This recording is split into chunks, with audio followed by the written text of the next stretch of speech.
Apprends-nous la vraie mesure de nos jours, que nos cœurs pénètrent la sagesse. Reviens, Seigneur, pourquoi tarder? Ravise-toi par égard pour tes serviteurs. Rassasie-nous de ton amour au matin, que nous passions nos jours dans la joie et les chants. Rends-nous en joie tes jours de châtiment et les années où nous connaissions le malheur. Fais connaître ton œuvre à tes serviteurs et ta splendeur à leurs fils. Que vienne sur nous la douceur du Seigneur notre Dieu. Consolide pour nous l'ouvrage de nos mains. Oui, consolide l'ouvrage de nos mains. Psaume 89, et c'est le psaume responsorial de ce 28e dimanche du temps ordinaire de cette année Père. Chers amis téléspectateurs, bienvenue à Dies Domini, loué soit Jésus-Christ. Comme je le disais tantôt, nous sommes au 28e dimanche du temps ordinaire de l'année B, et l'évangile qui nous est proposé par l'Église mère est tiré de Saint Marc au chapitre 10, les versets 17 à 30. Et pour les commentaires du jour, je serai avec le Père Éric. Bonjour mon Père. Bonjour. Vous allez bien? Très bien. Heureuse de vous retrouver sur ce plateau. Merci beaucoup. Alors, mon Père, je vous invite à nous lire l'évangile de ce dimanche et juste après, nous enchaînons avec les questions. Évangile de Jésus-Christ selon saint Marc. En ce temps-là, Jésus se mettait en route quand un homme accourut et tomba à ses genoux, lui demanda: « Bon maître, que dois-je faire pour avoir la vie éternelle en héritage ?» Jésus lui dit: « Pourquoi dis que je suis bon? Personne n'est bon, sinon Dieu seul. Tu connais les commandements. Ne commets pas de meurtre, ne commets pas d'adultère, ne commets pas de vol, ne porte pas de faux témoignages, ne fais de tort à personne, honore ton père et ta mère. » L'homme répondit: « Maître, tout cela, je l'ai observé depuis ma jeunesse. » Jésus posa son regard sur lui et il l'aima. Il lui dit: « Une seule chose te manque. Va, vends ce que tu as et donne-le aux pauvres. Alors, tu auras un trésor au ciel. Puis, viens, suis-moi. » Mais lui, à ces mots, devint sombre et s'en alla tout triste, car il avait de grands biens. Alors, Jésus regarda autour de lui et dit à ses disciples: « Comme il sera difficile à ceux qui possèdent des richesses d'entrer dans le royaume de Dieu. » Les disciples étaient stupéfaits de ces paroles. Jésus, reprenant la parole, leur dit: « Mes enfants, comme il est difficile d'entrer dans le royaume de Dieu, il est plus facile à un chameau de passer par le trou d'une aiguille qu'à un riche d'entrer dans le royaume de Dieu. » De plus en plus déconcertés, les disciples se demandaient entre eux: « Mais alors, qui peut être sauvé? » Jésus les regarde et dit: « Pour les hommes, c'est impossible, mais pas pour Dieu, car tout est possible à Dieu. » Pierre se mit à dire à Jésus: « Voici que nous avons tout quitté pour te suivre. » Jésus déclara: « Amen, je vous le dis, nul n'aura quitté, à cause de moi et de l'Évangile, une maison, des frères, des sœurs, une mère, un père, des enfants ou une terre, sans qu'il reçoive en ce temps déjà le centuple. Maison, frères, sœurs, mères, enfants et terres, avec des persécutions et dans le monde à venir, la vie éternelle. Acclamons la parole de Dieu. Louange à toi, Seigneur Jésus. Merci, Père Eric. Merci beaucoup. Alors, mon père, dans l'extrait de Saint Marc de ce dimanche, ce ne sont plus les pharisiens qui posent des questions à Jésus, mais un homme qui semble vouloir avoir le secret pour avoir la vie éternelle. Alors, avant d'aborder les principaux thèmes de cet évangile, est-ce que vous pourriez nous le situer dans son contexte? Oui, nous voyons dans l'évangile qu'il y a un jeune homme riche s'approche de Jésus pour lui demander ce qu'il doit faire pour hériter la vie éternelle. Et Jésus lui rappelle les commandements. Mais en les observant depuis sa jeunesse, il lui manque une chose. Vends tout ce que tu possèdes, donne-le aux pauvres et suis-moi. Et nous voyons que aujourd'hui, il y a une comparaison entre les richesses matérielles de ce monde et les richesses spirituelles. Et nous voyons que ce passage met en lumière le contraste entre richesse matérielle et la richesse spirituelle. Mais nous pouvons dire que la véritable richesse réside dans la relation avec Dieu. Merci, mon père. Alors, je lis un extrait. Jésus lui dit, « Pourquoi dire que je suis bon? Personne n'est bon, sinon Dieu seul. » Alors, mon père, c'est pas un peu déroutant, cette réponse de Jésus? Est-ce qu'on doit comprendre que Jésus, lui, n'est pas bon? Il dit, « Seul le Père est bon. » Oui, nous pouvons monter un peu plus haut et comprendre pourquoi Jésus dit, et le jeune homme dit, bon maître. Quand on qualifie quelqu'un de bon, ça veut dire que la personne a une sagesse et ces conseils qu'il donne mènent vraiment au bon chemin. Et qualifier Jésus de bon maître, cela veut dire qu'il est vraiment le Fils de Dieu. C'est parler de sa nature divine. Et en parlant, Jésus qui disait, pourquoi personne n'est bon sinon Dieu seul? Nous voyons l'humilité de Jésus. Il sait qu'il est dans le Père et le Père en lui. Mais Jésus, en s'humiliant, dit, personne n'est bon sinon Dieu seul.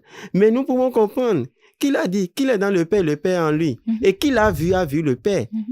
Donc, Jésus, il est vraiment Fils de Dieu, il est vraiment Dieu, mais il nous fait comprendre qu'on ne peut pas appeler quelqu'un bon sur cette terre si cela n'est pas donné par le Créateur, si ce n'est pas donné. Mais Jésus lui-même s'humilie devant cette réponse et il dit personne n'est bon sinon Dieu seul. Alors, je continue avec d'autres propos de Jésus. Alors, le texte nous dit, Jésus posa son regard sur lui et il l'aima. Alors, dites-nous, mon père, est-ce que c'est à cause du fait que l'homme a dit avoir observé les commandements cités par Jésus que ce dernier l'aima? Ça intrigue un peu, hein, ce passage. Il pose les yeux sur lui et il l'aima. Oui, Jésus pose son regard sur lui et il l'aima. Il l'aima dans quel sens? Parce qu'on dit que Jésus l'aima, mais ça ne finit pas là. Il lui dit encore qu'il lui manque quelque chose. Jésus l'aima parce que il a dit tout ce qui est commandement qu'il a déjà observé depuis sa jeunesse. Cela veut dire que c'est quelqu'un qui met en pratique la parole de Dieu. Mais en mettant en pratique la parole de Dieu, cela seulement ne suffit pas. Il faut que ce qu'il vit en lui soit aussi concret dans ses actes et dans ses manières de faire. C'est pour cela que Jésus ne s'est pas arrêté là. Il aime parce qu'il a vu en lui que c'est quelqu'un qui respecte les commandements de Dieu, les commandements prescrits par la loi. Mais cela ne suffit pas. Il ne suffit pas seulement de dire tout ce qui est loi et commandement de l'Église, je respecte, mais mon frère, ma soeur qui est à côté de moi, je n'ai pas une compassion envers ceux-là.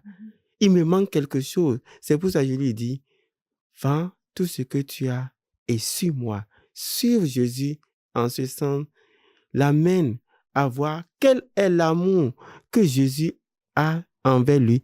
Quel était son regard envers lui? Son regard, ce n'est pas seulement mettre en pratique les commandements, mais aussi suivre Jésus dans sa vie de chaque jour. Merci mon Père. Justement, je voudrais qu'on revienne sur cette parole de Jésus quand il dit à l'homme, une seule chose te manque, va, vends ce que tu as et donne-le aux pauvres. Alors tu auras un trésor au ciel, puis viens, suis-moi. Alors mon Père, est-ce que vous pouvez nous expliquer réellement ces propos de Jésus? Est-ce que pour avoir part à la vie éternelle, nous devrions vendre chacun tous nos biens et redevenir pauvres nous-mêmes? Alors, cette question précisément parce que plus loin, Jésus dit, comme il sera difficile à ceux qui possèdent des richesses d'entrer dans le royaume de Dieu. Ce qui m'amène à poser une autre question. Hein. Les riches, ils n'entreront-ils pas dans le royaume de Dieu? Parce que moi, mon père, je compte être riche, hein, très riche d'ailleurs. Donc ça fait peur quand on dit les riches, ça leur sera difficile qu'ils rentrent dans le royaume de Dieu. Et qu'ils disent à l'homme riche, vends tout ce que tu as, partage-le aux pauvres et suis-moi. Alors, est-ce que le royaume de Dieu n'est donné qu'aux pauvres? Est-ce qu'il faille qu'on vende tous nos biens, tout, et qu'on le distribue et que nous-mêmes on redevienne pauvres? Est-ce que c'est à cette condition-là qu'on a la vie éternelle? Nous pouvons aller dans le refrain de l'évangile de ce jour où on dit en Matthieu 5, verset 3, « Heureux les pauvres de cœur plutôt, car le royaume des cieux est à eux. » Oui, Jésus parle de « vends tout ce que tu as et suis-moi ».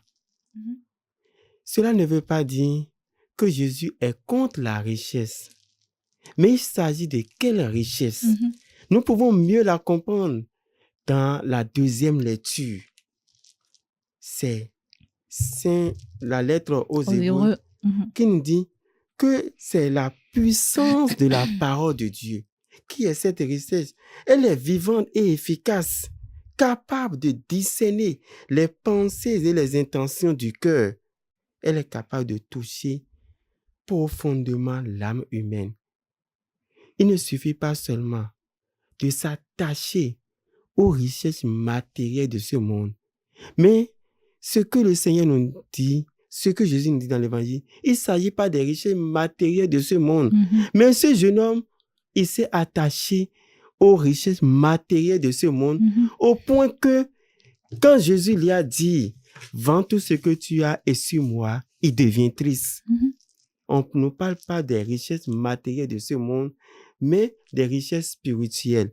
Oui, c'est vrai, pour avoir la vie éternelle, est-ce qu'il faut vendre tout ce que j'ai comme richesse de ce monde? Mais par quelle manière j'utilise ce que le Seigneur m'a donné? Il faut comprendre d'abord, par richesse, que c'est un don de Dieu. Si nous ramenons la richesse comme un don de Dieu, nous pouvons comprendre qu'il ne s'agit pas de ces richesses matérielles, mais tout ce que nous avons, c'est un don de Dieu et nous devons savoir comment nous les utilisons pour nous préparer, ce royaume des cieux dont il est question. Donc, il ne suffit pas de dire, il ne faut pas avoir la richesse, il ne faut pas être riche, parce que ceux qui sont riches n'auront pas le royaume des cieux. Mais l'Évangile nous dit encore, en prenant l'image d'un chameau, c'est pour illustrer cette difficulté. Jésus promet à ses disciples et à nous tous que ceux qui auront tout quitté pour lui et l'Évangile recevront en retour 100 fois plus dans ce monde et la vie éternelle dans le monde à venir. Donc nous cherchons tous cette vie éternelle. Et nous pouvons aller encore en Matthieu 6, versets 19 à 21, où Jésus enseigne à ne pas amasser des trésors sur terre, mais à chercher les trésors célestes. Donc, la richesse dont il est question, c'est amasser les trésors terrestres. Ce n'est pas ne pas avoir, mais qu'est-ce que je fais de ce que j'ai reçu, qui est un don de Dieu. C'est clair, merci mon père. Alors, je vais poser la même question, je vais reposer la même question que les disciples. Vu ce que vous venez de dire, qui peut être sauvé alors? Les disciples ont posé la même question à Jésus, il a répondu bien sûr. Alors, qui peut être sauvé, mon père? Les riches, les pauvres, juste une seule catégorie. Qui peut être sauvé? Qui peut avoir part à la vie éternelle? Oui, nous allons aller dans le sens spirituel de l'évangile de ce jour. Et ce texte nous invite à réfléchir sur notre propre attachement matériel et à évaluer ce qui est vraiment précieux dans nos vies. C'est pour nous encourager à rechercher la sagesse divine qui peut être sauvée. La deuxième lecture nous répond, c'est celui qui écoute la parole de Dieu et les met en pratique. Parce qu'il nous a dit au final de l'évangile que ceux qui vont laisser femmes, enfants, maison, tout, à cause de lui et de l'évangile, recevront en abondance au royaume des cieux. Donc, qui sont ceux qui seront sauvés? C'est ceux qui ont accepté, laissé tout pour suivre le Christ, pour mettre en pratique sa parole, qui est puissance, qui est parole vivante, qui est parole qui donne vie, qui est sagesse. C'est à ceux-là que le Seigneur dira, oui, nous aurons le royaume des cieux, parce que nous avons mis en pratique cette parole de Dieu. Nous avons écouté son enseignement. Et cela ne suffit pas. Tout ce qu'il nous demande, nous les mettons en pratique. Et il nous a dit, suivez-moi, que ceux qui le suivent auront la vie éternelle. Alors, du coup, mon père, qu'est-ce qu'on peut retenir essentiellement de l'évangile de ce dimanche? Oui, en regardant l'évangile de ce dimanche et la première lecture qui met un accent particulier sur la sagesse. Et cette sagesse est plus précieuse que toute richesse matérielle. Et voyant la puissance de la parole de Dieu dans la deuxième lecture, je peux dire que nous pouvons tirer 3 choses. La première des choses, c'est prioriser la sagesse divine pour discerner ce qui est vraiment important dans notre vie. La deuxième des choses, c'est évaluer nos richesses en nous demandant si elles nous rapprochent ou nous éloignent de Dieu. Et la troisième des choses, c'est faire confiance à Dieu et pouvoir à nos besoins. Il nous offre une vie éternelle. Et si nous faisons confiance en Dieu, nous aurons tout en abondance. Nous aurons la vie éternelle, cette vie qui n'a pas de fin. Merci infiniment, Père Éric. Merci pour ces commentaires sur l'évangile de ce dimanche. Et aussi, vous avez essayé de parler un peu de la première lecture tirée du livre de la sagesse et de la deuxième lecture tirée de la lettre aux Hébreux qui qui ont à peu près le même thème que l'évangile de ce dimanche, de préférer la sagesse à la richesse matérielle. Merci beaucoup, mon père, et bon retour chez vous et à la prochaine. Alors, chers amis, il s'agit aujourd'hui de regarder l'essentiel. Ce qui est de l'ordre du sens même de notre existence, ce qui nous fait vivre. Cet essentiel prend des noms différents suivant les lectures du jour. La sagesse, parole de Dieu, Jésus. Mais tout se regroupe en un seul mot, Dieu. Il nous est demandé de tout quitter, tout abandonner, de compter pour rien, richesse, loi et préceptes pour accueillir le seul bien qui est la vie même de Dieu dans nos existences. Et alors, tout nous sera donné au centuple, même si cela passe par la persécution des foi et l'incompréhension du monde. Et alors, rien ne sera plus impossible, comme à un chameau d'entrer dans le trou d'une aiguille. C'est bien dérangeant ce message d'aujourd'hui. Tout quitter, pour ce qui est a priori bien inconsistant et volatile. Une parole, un regard, un amour.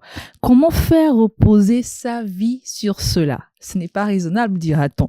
Pourtant, au fond du cœur, on sent bien qu'il y a une profonde vérité. se laisser regarder par l'amour, se laisser porter par la parole, se laisser emplir de la sagesse. C'est la porte de la vie éternelle et c'est le chemin du vrai bonheur. Mais pour cela, il faut tout quitter. Et il s'agit d'un abandon matériel et surtout intérieur. Alors comme l'homme, on préfère repartir, cet homme de l'évangile, on préfère repartir des fois tout triste, car on a de grands biens et de belles certitudes morales et financières. Pourtant, certains le font. Ce sont les disciples de Jésus. Certes, ils n'ont pas tout compris, mais le regard de Jésus a changé leur vie et les a transformés. Et comme les disciples, chers amis, je nous souhaite à tous que le regard de Jésus transforme nos vies et surtout que nous choisissons la meilleure part, la vie éternelle. Merci de nous avoir suivis. On se retrouve la semaine prochaine pour un nouveau numéro d'Audience Domini. Soyez bénis. Au revoir.